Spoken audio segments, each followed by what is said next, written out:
Chapter 6. Alpine Zone. Monday, July 31st. Adjusting my belt. I tucked in my shirt and combed my fingers through my hair one last time. With a wild heart and a racing mind, I made my way to the courthouse and sat down on a wooden bench just outside of one of the conference rooms where all my anxiety waited. They called me in only a few moments after 2. I wiped my sweating palms on my jeans and found a seat just across the table from the judge and our family's lawyer. "Good afternoon, Mr. Clemens. I'm Judge Van Lang. On our end, we have you and your family's lawyer, Mr. Neds. We're here today to discuss the adoption proceedings of your younger sister, Jen Rose Clemens. Do you still wish to move forward with this request?" "I do. Over the phone we have Rachel, Jen's current guardian, and Jen herself. Are the two of you able to hear us well?" "We are, Your Honor," Rachel's voice sounded over the speakerphone in the middle of the table. "Jen, we still need your consent to the adoption to make Forrest your legal guardian. How do you feel about Forrest adopting you?" "I'm not going to lie," Jen spoke. "I really love it here, but I love Forrest and I would love to have him be my legal guardian, Your Honor." "Forrest, tell us why you'd be a good fit to take Jen in. In what ways are you stable?" "Well, I have 2 working cars, I'm in the process of looking at houses, I applied for a mortgage last month, and it got approved. I work for OPCO here in the city and bring home $5,000 a month after taxes. I can put her on my health insurance and get her into a good school. It says here that you got your degree in environmental science. Are you thinking about going back to school?" "I was going for my master's, but some things happened, I had to put it on hold for now." "Forrest, would you be interested in joint custody of Jen with Rachel?" I guess. I've never thought about it, to be honest. But I know she cares for Jen just as much as I do, so it wouldn't be something I'm opposed to." "Jen, what do you think?" "I would like that. Maybe I could spend the summers with Rachel and the school year with Forrest." "You'd be okay with that traveling?" "One of us could travel with her," Rachel stated, "so she wouldn't be alone, whether we drive her or she takes the Amtrak." "To be honest, that sounds like a really good plan," I said, speaking into the phone. "What do you think, Rachel?" "I'd love that. I think it's a great idea." "Okay, so if you 3 are all in agreement, we'll get the papers typed up next week. And Jen, just to get you a little more comfortable here, do you think you'd like to come and have another visit with Forrest? We'll need your signature." "Yeah, we can set up a visit within the next month," I said, feeling my heart taking flight. Tuesday, August 1st. In dark blue boxers and a green shirt, I lay on the floor in my apartment listening to the vinyl Cody had suggested over a group text last week. My eyes closed. Mind blank. I hoped to clear my head, to purge it from the weight and stress of OPCO. Derek's text pulled my eyes open. "Hey, do you have some free time?" I wrote back right away, "Yeah, when are you thinking?" "Okay, good," he wrote, "because I got back early, and I want to show you something. I'll be there to pick you up at your place in the next 30 minutes. Driving about 10 minutes out of the city, I let my gaze find Derek to my left. "I can feel your eyes." He smiled, glancing over at me. He took my left hand in his, kissing my fingers. Pulling up to a nice-sized old white house tucked into the trees around it, the tires popped and crunched on the pre-rain-soaked autumn leaf-covered driveway as we pulled in. Getting out of the SUV, I walked around the front and looked over at Derek. "Is this one of your friend's houses?" "No."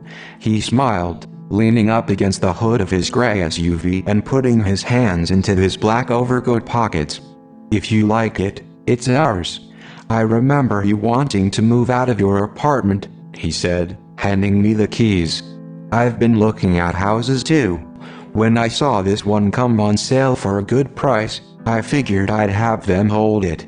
"This is amazing," I said as we walked through the front door. "You didn't have to do this." "I wanted to." He smiled, his face flushing red. "There are 4 bedrooms. One for us, one for a guest, an office, and one for Jen. I know it's going to need a little work."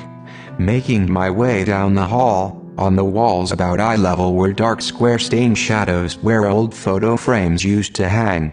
The carpet would need to be replaced, and it needed new trimming and new flooring. The yard would need some work, but nothing we couldn't handle. Seeing how the house would come alive in my head, I walked through the halls cautiously with an unedged curiosity. Making our way up the stairs and up to the 3 bedrooms, I slid my fingers along the walls as Derek walked behind me, watching my every move. Sliding my fingertips on the paint-chipped wooden window ledge of the master bedroom, I rested my head against the glass and looked out at the changing fall trees of birch, oaks and the frozen in time evergreens. "You're quiet," Derek stated, taking off his overcoat and walking up behind me. "It's a nice house." Turning, I faced him, my eyes in his, leaning my back and head against the wall behind me. "And it'll be a nice home. You didn't have to do this, but I'm happy you did. I just wish I could do more for you." "Forrest," Derek said, taking a breath, "having you here, next to me, that's enough." Looking down at my hands, I knew his absence would be even more noticeable if we moved in together, a void I'd have to be okay with for weeks at a time, even months. "You don't believe me," Derek said, breaking me away from my lonely thoughts. "Forrest, I have a great job. I mean, sure, it's a little boring, but I can handle that. I have you next to me. I have a great family and I get to travel all around the world." "Derek, I'm not looking for validation that you care," I said, walking away from him and stopping. "I know you do. I can feel it. I can also feel the loneliness of being here alone without you. I know you love your job and that it takes you far. I love that you're so passionate about helping others." I paused for a moment and hesitantly turned to face him. Lifting my eyes to the trimming just behind him, I could tell he understood where I was coming from.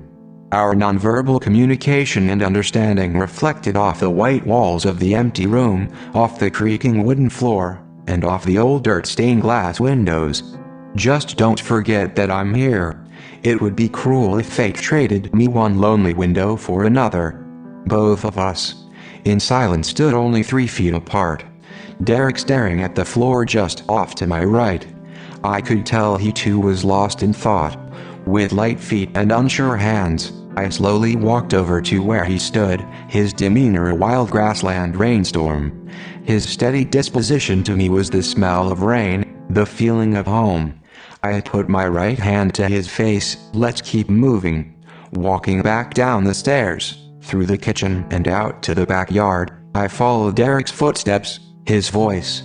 "There's a small creek not too far, and all these trees are deciduous, so they'll change in the fall.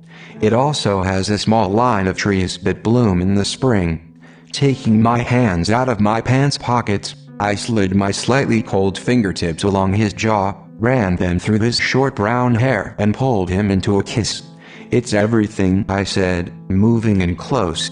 "I can't wait. When Jen comes, we can surprise her."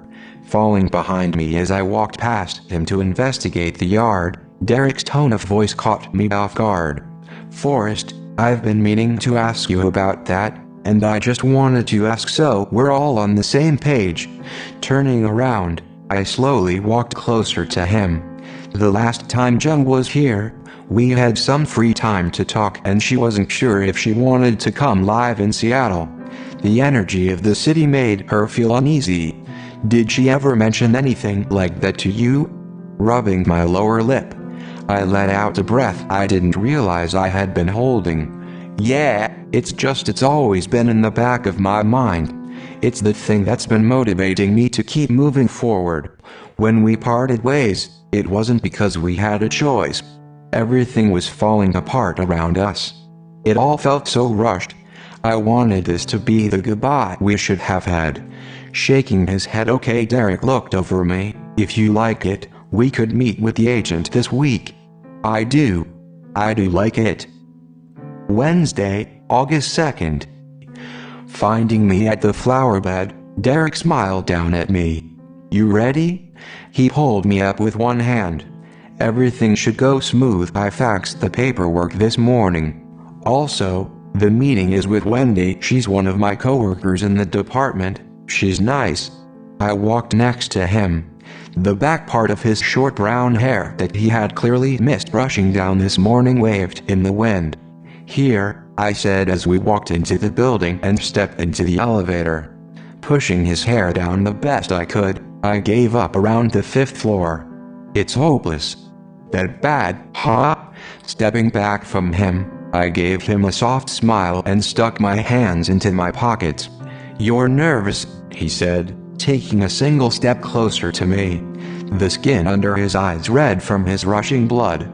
Maybe I should kiss you. 3:15 p.m. Signing for the house that afternoon. I lay on my couch that evening staring at the stack of flattened boxes Derek and I had gotten from the market. Rolling over and finding my phone, I called Jen. Not mentioning the house or that fact that I had been kissing Derek, I quickly went over my day and into a little better detail of her visit. He's going to be gone again? Her voice surprised over the phone. Wow, I swear he's never there. Not saying anything, I felt the lump in my throat stop me from answering. Forrest, I'm sorry. No, I said, rubbing my left temple. It's true. He's a businessman. I think he likes the idea of nature, adventure, but in his career is where he finds stability. I can't be upset at him for that. Forrest, it's okay to want him to be around though. Don't come to resent your own loneliness. Thursday, August 3rd. Here I am again, I thought, in this place I know so well. They all say nothing good can ever come from a place where only monsters dwell. In silence, I took a deep breath and looked around at Max and Taylor, who were also meditating. It was kind of odd. I had spent so much time here next to them, but still felt like I didn't really know them. Grabbing onto the back of my neck, Dan rubbed it abnormally hard and handed me a manila envelope as he walked past. She's a senator, Senator Alyssa Donis, he said, standing in front of me without facing me. Her vote is putting us in jeopardy, raising all kinds of taxes. If this bill passes, our stock value will plummet to the lowest since 1980. I need you to get rid of her. Opening the envelope, I looked up at Dan. It doesn't say how you want me to. It doesn't matter. Just make her disappear, and Forrest, I mean permanently. He wheeled around aggressively. With his face just above mine, beet red, Dan grabbed me so painfully hard by the arms that I yelled out, I'm so fucking sick and tired of you half-assing the assignments I've been giving you. When I say, I want them gone, I mean I want you to fucking kill them. Not put them into a coma or have them quit their job. Forrest, you need to kill them. Are you really that stupid that I need to spell that out for you? I'm not a murderer. I shot back. Composing himself, Dan stood up straight and turned away from me. You seem to like the money we're paying you. A new house? I told you I don't appreciate being followed. Who said anyone was following you? For all you know, Derek told us. I hate you, I said, looking down at my shaking hands, full of anxiety and frustration. And I don't care, Dan said, turning to face me again.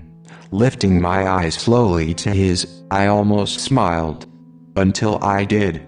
You should care, because if I weren't in this situation right now, and I knew you, I would have killed you, destroyed everything you loved, and you know that's true.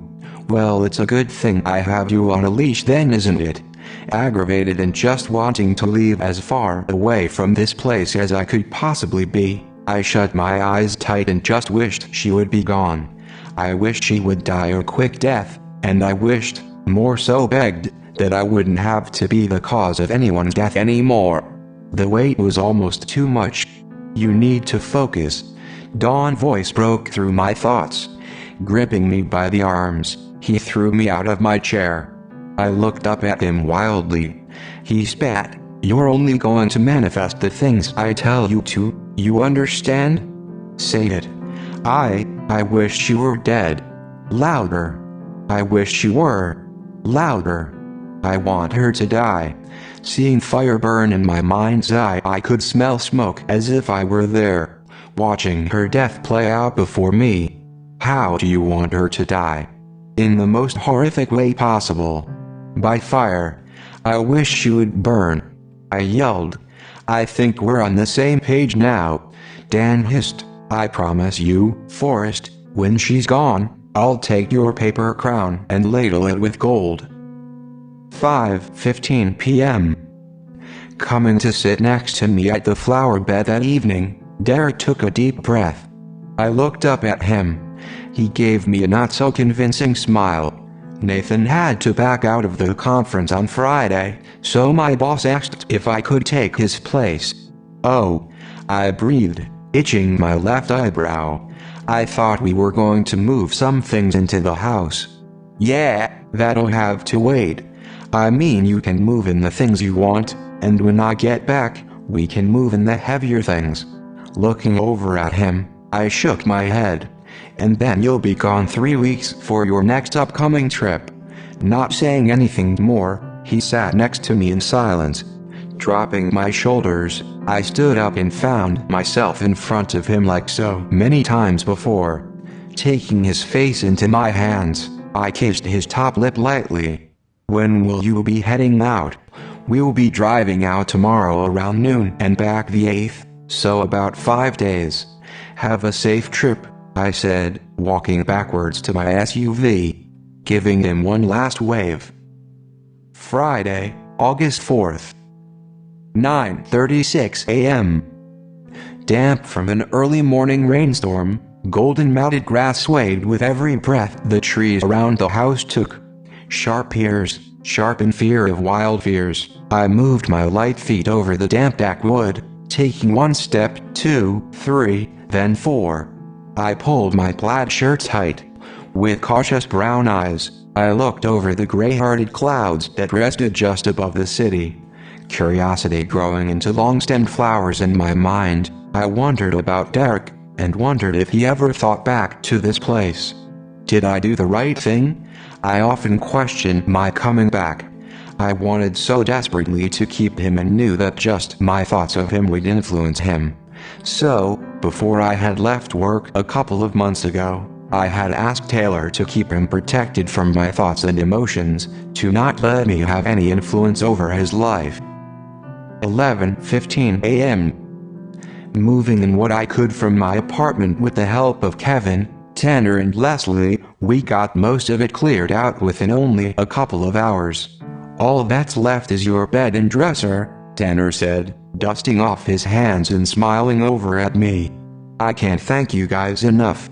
We could come over tomorrow and help you put the stuff away at your new place." "Yeah, I could use all the help." "Well, at least you have a house," Kevin said. "Some of us are still living in apartments." "There's nothing wrong with that." I frowned over at him. "Well, it could be nice to have a backyard. The city is so crowded sometimes." "Hey, we should go out tonight," Leslie asked, walking up next to me and breaking me away from my thoughts of Jen. "That would be fun." I smiled, turning to face her. "I can't," Kevin said, walking up next to us. "Cassie wants to go have dinner at her parents' house for our 2nd anniversary. We'll take lots of pictures and videos." Tanner smiled. 7:03 p.m. Getting downtown an hour early, I found a small dive bar just off to the side of Main and 4th. Derek and I had seen each other so many times at this bar in our time apart the past year that his ghost haunted these walls just as much as my mind. Thinking back, It crossed my head so many times on how easy it would be to move on, like everyone had said to do, how there were always plenty of fish in the sea. Almost shameful, a part of me often wondered what it would be like to have someone who was always around, and when we said goodnight, it wouldn't be over a text or phone screen. "What could I get you?" "Vodka Sprite," I said, sitting down on one of the stools and resting my arms in the next to empty bar. "So, what do you do?" the waiter asked, coming to sit next to me. "I'm an environmental analyst for OPCO." "You?"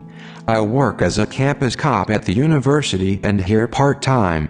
"Sounds like dangerous work." I smiled to myself. "It keeps me on my feet." "So, you're a tree hugger. I mean you're into saving the environment, cleaning water and planting flowers." "No." Looking down, I felt quiet. "I haven't done any of that. The only things I've done are for myself," I thought. "I know this is a stupid question, but does your job take you far?" "No. I mean I go to training twice a year, but other than that, I'm pretty settled." "What about you?" "I'm pretty grounded too. Yeah, I'm a homebody." He smiled. "You're into nature. What do you think about the massive wildfires down in California?" "I guess I haven't given it much thought," I said. "I'd figure you'd be down there fighting the fires. I have enough on my plate right now as it is. I don't need to be taking on anyone else's problems." "Hey, I'm supposed to meet my friends Tanner and Leslie at a different bar. I'll have to see you later." Pulling my tan jacket tight as I left the bar and walked down the street, I shook my head. I don't know what I was thinking or hoping to get out of that. In every way, it felt wrong. I felt like I was cheating and just pushed it off my shoulders as two strangers talking. Meeting up with a small group of people Tanner had invited out, I smiled at Leslie and gave her a quick hug. "Let's go get a drink." She smiled, pulling me by the hand. Walking into the second floor overlooking the dance floor below, I waited for Leslie, who insisted on getting the drinks. "This can all be yours." Looking over at Dan, I quickly put my head down. What are you doing here? You can live forever, and this can all be yours." "I could buy this bar for you," Dan whispered into my ear. "Or I could take you away from here, from all of this. Just you and I, we could go get lost." Fuck off." I spat only inches from his face. "What?" He smiled. "I can't have a night out too? Maybe we shouldn't be talking to each other," I suggested. "I don't have anything nice to say to you. Outside of work, I'm just Dan. Forrest, you can relax around me," he whispered into my left ear again. "At OPCO it's all business, you understand?" "That doesn't make it any better," I growled at him, looking around for Leslie. "Where's your Derek at?" "He's not mine." "Come on, I want to introduce you to some of my colleagues." Stepping away from him, I quickly tried to walk away but was grabbed by the arm. "I'd rather not. My friends will be wondering where I am." "It'll only take a second." Steering me to the back of the bar, we walked through several doors. "Dan, don't hold so tight." Not letting up, he led me to a security-guarded secluded room. Putting his arm around my shoulder, he moved us closer to the people in the middle of the room with men and women very well dressed, all beautiful and handsome. I tried to pull away. "Dan, please," I whispered. "Look who I ran into," Dan said, patting my chest. Standing up quickly, some of the men and women, wide-eyed, bowed slightly. Remembering their faces from the last Friday we had, I felt myself panic. "I'm not bowing to some kid," one of the men left. "And you don't have tea?" I tried to say but was stopped by Dan putting his hand over my mouth. Letting go, Dan walked over to him and hit the drink out of his hand. He shot up fast and stood eye to eye with Dan. "Get the fuck out." Dan spat. "And take your guys with you," he said, looking at the men around him. A woman broke away from the rest and walked up to me, Bowing and grabbing onto my hand, she spoke in my ear. I had you manifest for me, and I just wanted to say thank you. I've never seen such fast results. It literally happened the next day. I look forward to working with you next month. Thank you, I said, giving her a soft smile. Can we get you a drink? A man and woman stood up. I remembered that they had come to me about their daughter. They led me to the bar. We just wanted to say thank you. We went to the doctor a week later, and instead of going into remission, she had no trace of cancer at all. They hugged me tight. I gave them the best smile I could muster. Walking up to me, Dan nodded at the door. You can go. Just don't get into any fights and don't blow the damn place up. What? You're not fireproof? I smiled over at him. Not smiling, he led me to the door. Lightly buzzed from their shots, I made my way back to where I had left Tanner and Leslie, hoping that they hadn't left me. Hey Forrest, what the heck? Leslie asked, looking around. We were looking all around for you. We thought you ditched out. No, I said, taking the drink Tanner handed me. I just got lost trying to find the bathroom. Yeah, it's really loud and cramped in here, Tanner yelled at the two of us over the music. We know, Leslie said, raising her glass. Come on, let's go dance. It's crazy hot in here, I said, leaning into Tanner's ear. I'm going to step outside and get some air. We'll come with you. Losing them on our way out, I found a seat just off to the side and tried to calm my spinning head. Unable to hear, to focus, my vision narrowed. How odd, I thought, covering my eyes with my hands. I knew the drinks I had, and none of them should have this effect on me. Focus, focus. Saturday, August 5th. Waking up on a firm, overly uncomfortable bed, my body was heavy, too heavy to move. I slowly opened my eyes and glanced around. Ah, he's awake, a younger-looking man said, walking over to me. I turned my head to face him. He struck me hard on the mouth. Not having a voice, or unable to find the one I'd always had, a small crack of air escaped my slightly parted lips. We'll see how cocky Dan is when we have you. I finally recognized him as the guy Dan had stood up to. And next to him one of the guys that had gotten me a drink last night sat on the opposite bed. What's up with him anyway?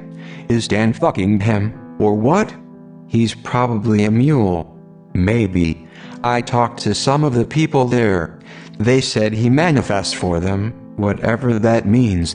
Focusing on whatever was keeping me from moving, I closed my eyes and visualized it breaking down in my bloodstream, pulling the sedative from the capillaries in my muscles and veins. I tagged the drug as an invader in my body, triggering my white blood cells to attack and get rid of it. Instantly, I could feel my body start to gain movement back into my limbs. Starting at my fingertips, I did an internal scan as my hands and feet came back under my control. Looking over at me, Alan or whatever his name was called out. Once you're feeling a little more up for it, we'll make a call to Dan. I mean heck, we have all the time in the world to play this game. I'm starving. Let's go get some food. Ah, leave him. He'll be out for a couple more hours. Worst thing, he chokes on his own vomit. Hearing the door click behind them, I rolled off the bed and onto my hands and knees. Slightly numb, I leapt up, looking for my phone. It was dead and had a cracked screen. I bolted to the room's phone, but the cord was missing. I darted for the door and wrenched it open. Down the hall and fire escape. I made it to the last landing, out of breath. Hitting me from the right, Alan's weight knocked the wind out of my lungs. He pushed my head hard against the concrete wall behind us. My ear folded and gnashed on its surface. I yelled out in pain. He kicked me hard in the calf. I buckled down, landing on my hands and knees. What the fuck? Mike, you told me you gave him enough to knock him out. I don't understand. I gave him enough to knock out a full-grown man for hours. He shouldn't be able to even blink, and I... More. Alan yelled. Give him more. Panicked, Mike spoke out. If I give him any more, you'll stop his heart. It'll kill him. Fuck. I don't care, just do it. The cops are going to come at any moment, I spat through gritted teeth. You'd better let me go if you don't want to get shot in the face. Shut the hell up. Alan breathed in my ear.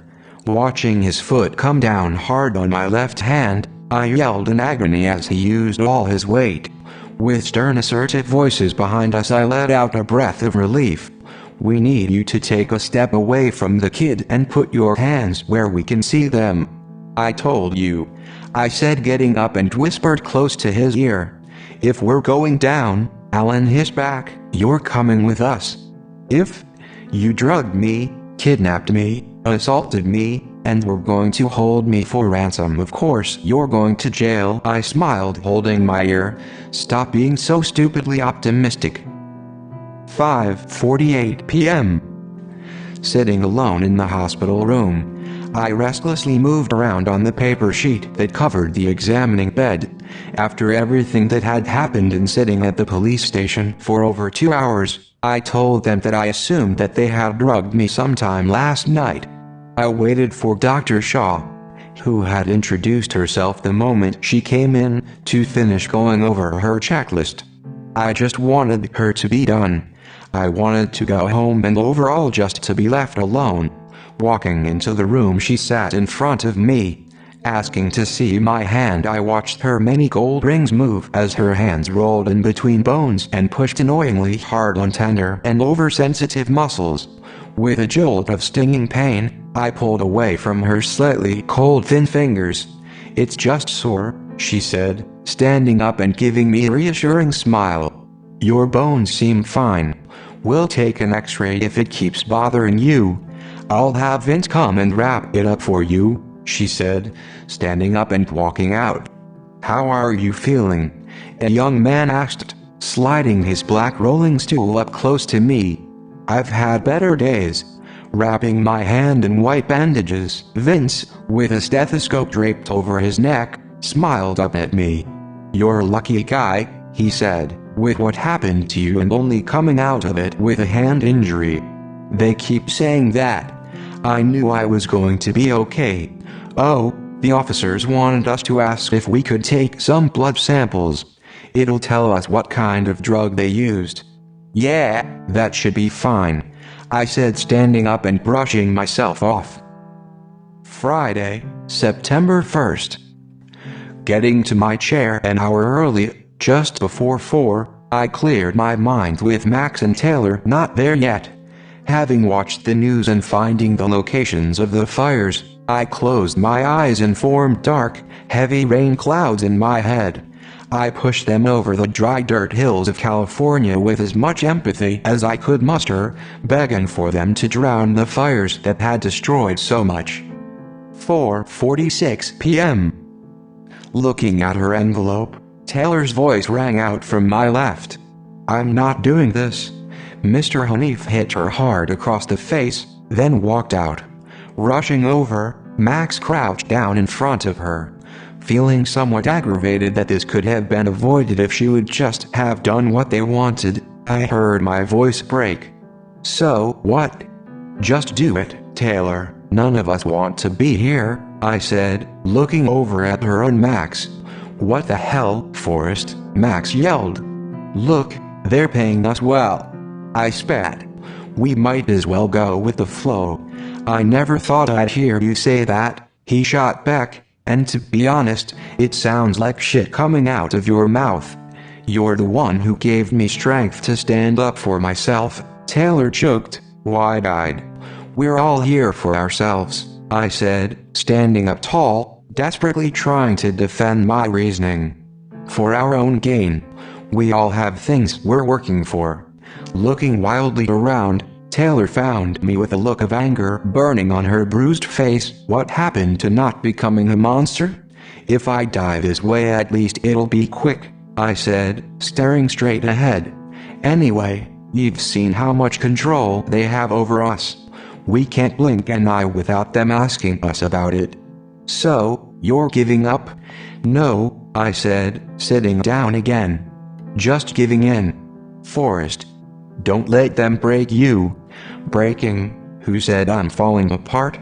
I kind of like it. Nothing happens without my approval.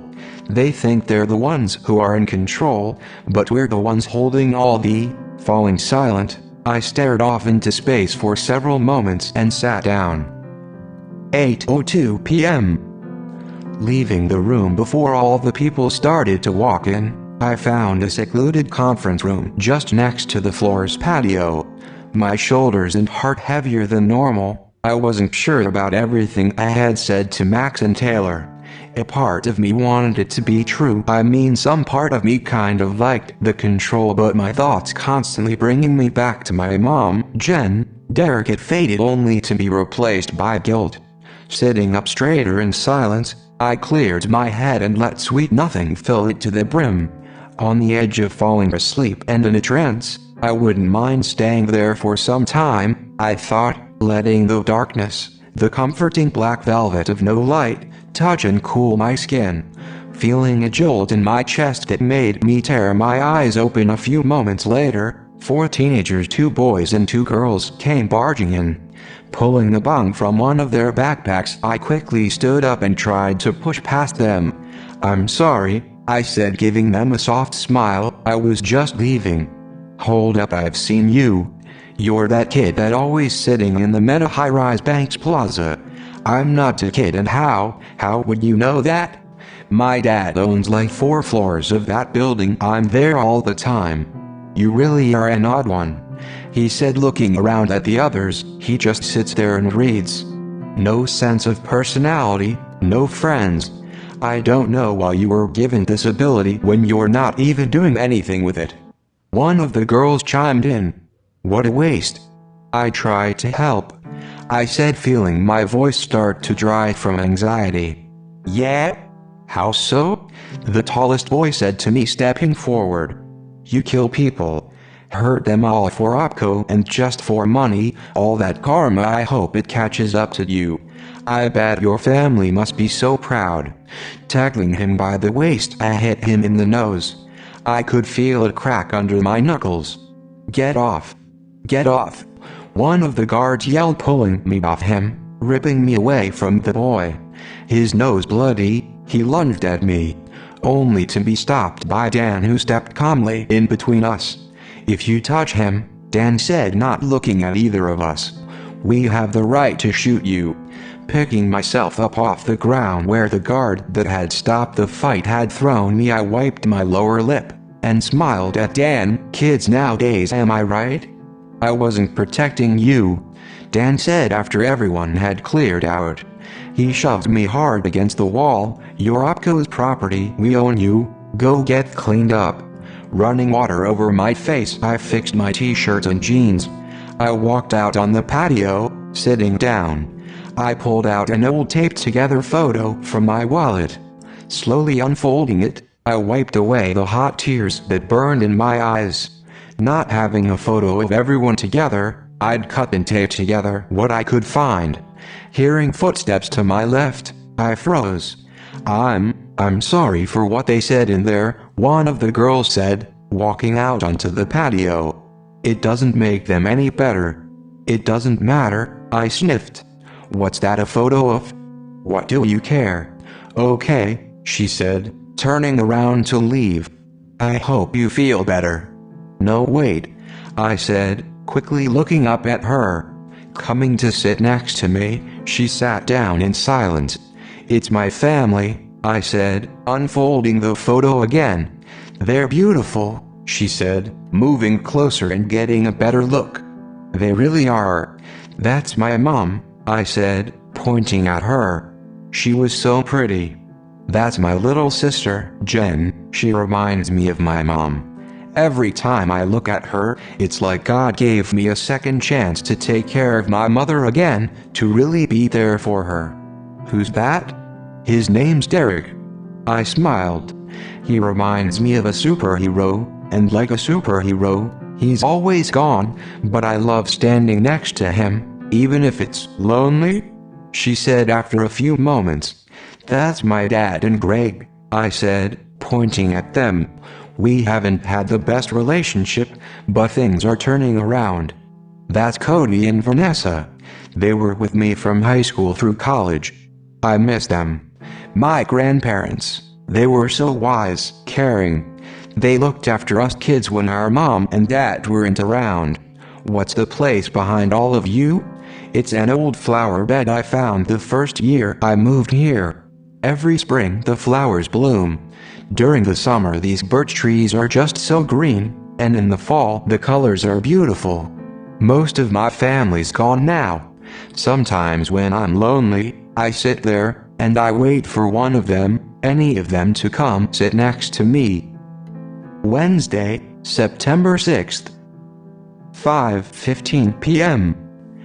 After ordering takeout, Derek and I sat on the living room floor that evening, only lit by the orange and pink setting sun and a few lamps randomly placed. Spending less and less time at the flower bed and more time at the house, we went over ideas, picked out paints and flooring, and had decided to donate most of our stuff and get everything new. With Derek downstairs, on the floorboards in the master bedroom, I lay, my right hand on my chest and my left just off to my side. I didn't want to tell Derek how heavy everything felt. I could feel work and traveling had stressed him out, and not talking about anything too serious was probably for the best of the both of us. Hearing the old wood creak slightly just to my right, I opened my eyes only to see Derek coming to lay next to me on the floor. Turning my head slightly, he looked over at me from his left, a kind smile crossing his face. "Hey Derek," I whispered so softly that even I wasn't sure that I had said it. "Is it really you?" His smile falling from his face, he looked down away from my eyes. "I mean, I'm happy you're here." Now on my right side, I used my left hand's fingertips to softly touch his brown hair. I traced over his ear and rested my palm on his jaw. "I need to feel your skin on mine, Derek. Something more than just our lips." Backing me up against the wall, Derek kissed me lightly. Wrapping my arms around his head, I kissed his perfect smile. Finally pulling away from me after a few moments, he dug in his pockets and held out 2 silver rings. "Now I know you're not ready to get married, and to be honest, neither am I, but the path we're going down together right now is everything to me," he said, his eyes turning red. I couldn't see it any other way. "It's a promise ring. I know that's lame, but please, will you?" Distracted by my thoughts, I finally glanced up, only to get lost again in the quiet moments of his earth-brown eyes, deep, flower-petal-covered windows with beads of rain streaking down glass. I slid the ring on and looked up at him. "I'd love to marry you one day, Derek Stangler," I whispered for only us to hear. 6:20 p.m. Opening the window after we finished putting together the bed, the smell of rain somewhere upstate danced with the curtains, bringing with it a beautiful display of autumn leaves that settled on the old hardwood floor. Fluttering in the wind, the leaves, orange, red, yellow and gold, danced on the air. Happy to have been given one more chance, they turned into butterflies. With his beautiful eyes, I wondered if Derek too could see them. In silence, this man in front of me, who stood handsomely tall, toned. His voice cracked low and rang out like ivory-covered piano keys. "I didn't realize you had some freckles." He smiled to himself for a second. "Your glasses hide them." He blushed, backing me against the bed. Finding my voice dry, I smiled. "Yeah," I said, using my left hand to stabilize myself against the soft sheets behind me. "They're light. You have to be really close to notice them." Pressing his soft lips back to mine, he backed me against the bed even further. Taking my hands in his, he placed them on his brown leather belt buckle. I slipped my shaking hands up under his shirt. Pulling it up with his right hand, he moved his fingertips over his abs. My eyes moving lightly along his V-line, I followed the small trail of hair down from his belly button to the base of his boxers. Letting him come over me, he quickly unknit his shirt and rolled up his sleeves. His hands over my chest, in between my legs, he leaned over me and pushed his lips to my neck. In a numb state of mind, I undid his jeans, reached into his boxers and stroked his hard, thick cock. Pulling me to the edge of the bed, Derek stood up, turned me over and slid down my boxers. I felt him press into me. The tip of his cock pushed past my rectum. I put my right hand to his abs, feeling the soft fabric of his unbuttoned plaid between my fingers, hoping he wouldn't go any deeper. Gripping tight to the sheets, he grabbed hold of my waist and started thrusting. "I'm not hurting you too much, am I?" he breathed. "It feels good," I said, trying my hardest to relax. Pulling at my cock till it was hard, I jerked off and lost track of time. Derek's breathing, becoming almost frantic, pulled me back into the moment. Faster. Harder. His back muscles contracting and resting with every movement forward.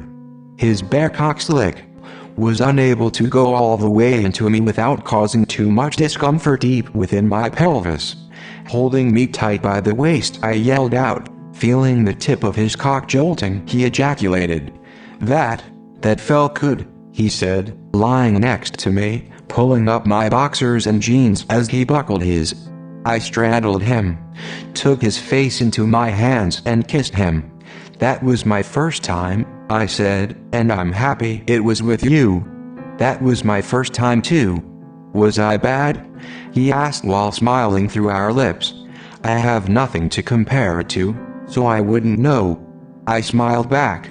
Setting lamps where our nightstands would be, Derek set up his vinyl player. Taking me by the hand later that night, we danced around the empty bedroom as if we were by the ocean. I rested my chin on his shoulder.